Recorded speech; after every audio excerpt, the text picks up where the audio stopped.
Hello guys, welcome to NCERT pitch. आज हम लोग डिस्कस करने जा रहे हैं क्लास 10th हिस्ट्री का चैप्टर नंबर 1, जिसका नाम है the rise of nationalism in Europe. ठीक है, तो आज ये चैप्टर बहुत ही ज़्यादा सरल है अगर हम लोग इसको रिलेट करके देखें तो, क्योंकि कुछ कुछ सिमिलैरिटीज़ हैं इस चैप्टर की हमारे इंडिपेंडेंस से लेकर। ठीक है, तो नेशनलिज्म क्या होता है? Nationalism a strong sense of loyalty and devotion to one's own nation. Nationalism होता क्या है?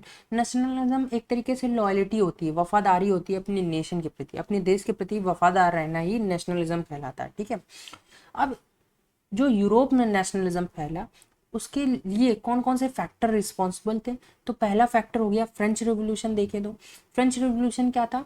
फ्रेंच लोगों ने एक तरीके से रिवोल्ट किया। क्यों रिवोल्ट किया? अपने राइट्स को प्रोटेक्ट करने के लिए रिवोल्ट किया।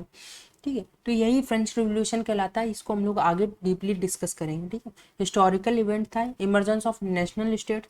लोकल लेवल पे छोटे छोटे नेशनल स्टेट थे, उन्होंने भी एक तरीके से की रोल प्ले किया नेशनलिज्म आइडियोलॉजीज को प्रमोट करने में। ठीक है, लोकल लेवल पे। Language, culture and history. Language, culture, history ने कैसे किया? क्योंकि इसने लोगों को बांधने का काम किया। ठीक है, लैंग्वेज के जरिए लोगों को बांधा गया, उनके कल्चर के जरिए लोगों को बांधा गया, ताकि लोग एक साथ रह के रिवॉल्ट करें। जिसके क्या इम्पैक्ट देखने को मिलते? जिससे हमें देखने को मिला लोगों ने एक साथ रह के रिवॉल्ट किया और रिपब्लिक को इस्टेब्लिश किया यूरोप में। फ्रेंच रिवॉल्यूशन की बात करें तो French revolution and ideas of nationalism. ठीक है, French revolution was a period of radical political and social changes in France that began in 1789 and ended at late 1790s। ठीक है, 1790s में ये एंड होता है, 1789 में ये स्टार्ट होता है। एक साल का पूरा फ्रेंच रिवॉल्यूशन था। इसके अंदर क्या हुआ? The revolution overthrow the absolute monarchy and establish a republic. इसने क्या किया? राजशाही शासन को पूरी तरीके से उखाड़ फेंका। किसने? फ्रेंच रिवॉल्यूशन ने। और रिपब्लिक को एस्टेब्लिश करने में सक्सेसफुल रहा। Before the French Revolution, the idea of nationalism was not widely accepted. French revolution होने से पहले जो लोग थे उनके अंदर नेशनलिज्म पूरी तरीके से डेवलप नहीं हुआ था। लोग लोकल लेवल पे फाइट कर रहे थे। ठीक है, रिवोल्ट कर रहे थे, एकजुट होकर रिवोल्ट नहीं कर पा रहे थे। जिसके क्या इम्पैक्ट पड़ रहे थे? लोगों के जो रिवोल्ट थे लोकल लेवल पे वो सप्रेस करने में आसानी हो रही थी मोनार्की सिस्टम को। और इसके कारण क्या हो रहा था? नेशनलिज्म पूरे यूरोप में फैल नहीं पा रहा था।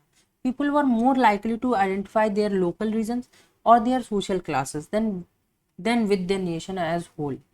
लोग एकजुट होकर पूरे नेशन में काम नहीं कर पा रहे थे। ठीक है, फ्रेंच रिवॉल्यूशन से पहले। पर फ्रेंच रिवॉल्यूशन के बाद क्या हुआ? लोग एकजुट हुए, उनके अंदर सेंस ऑफ रिस्पॉन्सिबिलिटी डेवलप हुई, जिसके कारण क्या हुआ? वो सक्सेसफुल रहे रिपब्लिक को स्टैब्लिश करने में।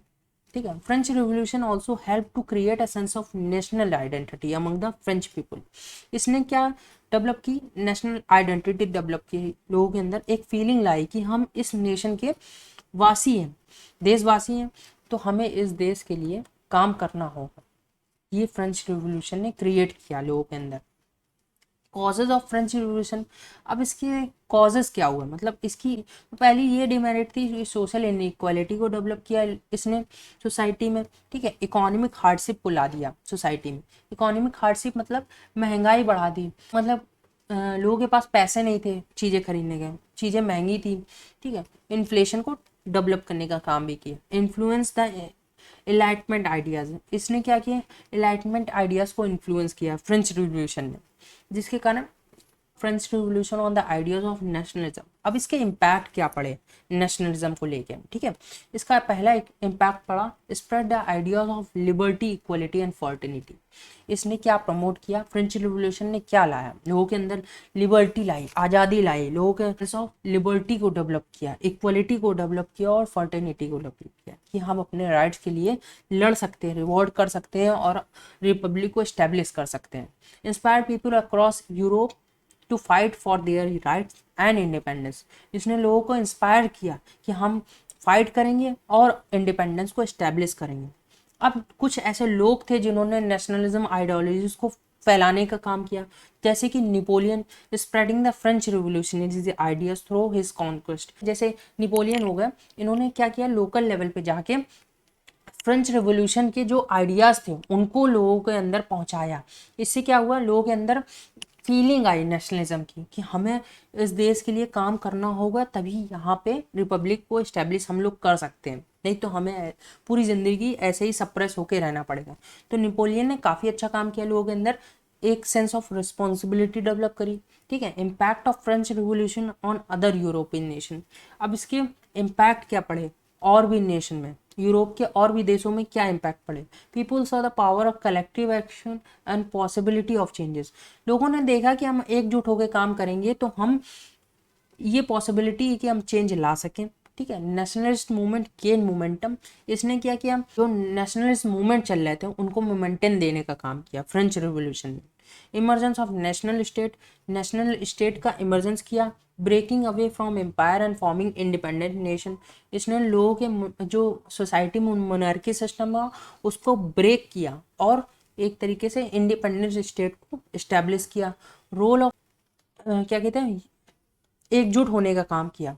लैंग्वेज, कल्चर और हिस्ट्री ने लोगों को एकजुट करने का काम किया। इटली की हिस्ट्री देखें तो Italy was divided into several small state.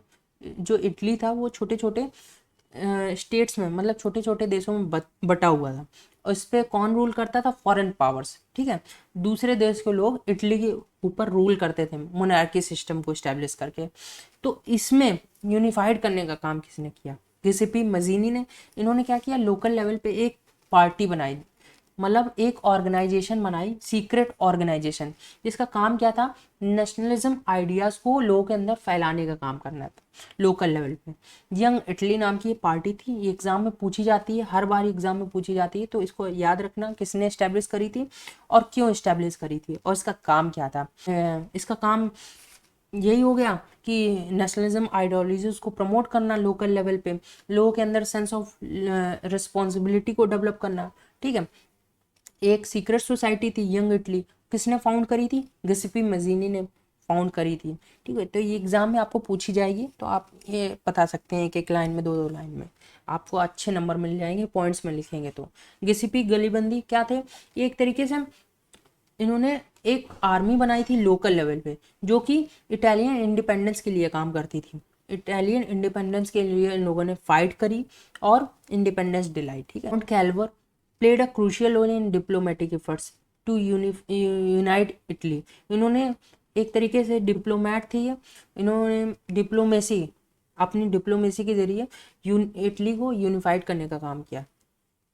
Unified of Italy and creation of kingdoms of Italy, इन्होंने इटली को यूनिफाइड किया। ठीक है, ये दोनों आपसे पूछी जाती हैं, यूनिफिकेशन ऑफ इटली और यूनिफिकेशन ऑफ जर्मनी, ये दोनों आपके एग्जाम में पूछी जाएगी 99%। ठीक है, तो आप ये थोड़ा सा तैयार करके जाना।